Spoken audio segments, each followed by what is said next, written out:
Hi, I'm Scarlett. I'm a first year primary education student at York St John University, and today I wanted to talk a little bit about starting university and the differences you might experience between your A levels or a college and being at uni.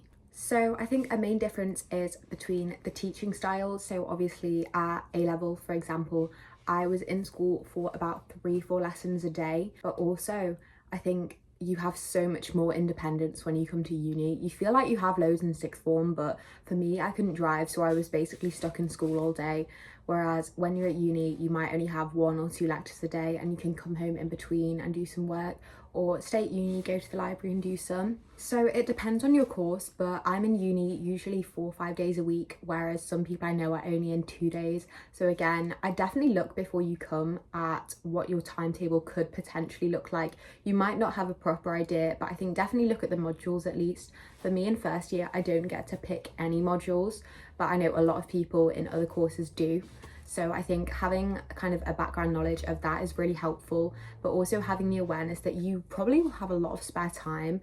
And I think picking up new hobbies, joining societies, and maybe starting exercising to keep your mental health good is definitely a good way to spend that. Also budgeting. So I think something that you kind of forget is you're going to be cooking all of your meals, you're going to be buying everything for yourself, which might be the first time that you do that.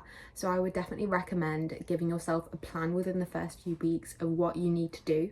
Another thing that is a little bit different is you might have placement on your course. So I do primary ed and I have placement all through the 3 years. So I think definitely try and mentally prepare for that. It is very intense, especially when you first start, but I think trying to prepare for that and have an awareness when or where you might be having your placement is really helpful. So yeah, I think just try and make the most of the university experience. It will feel very new and very different, but I think something I wish I'd known before is you're not going to know what to do all the time, you're not going to know how to do things, and that's okay. Like, you're all in the same boat. So yeah, hopefully that gives you a bit of reassurance. It obviously is very different to sixth form and A levels, but just try and make the most of it.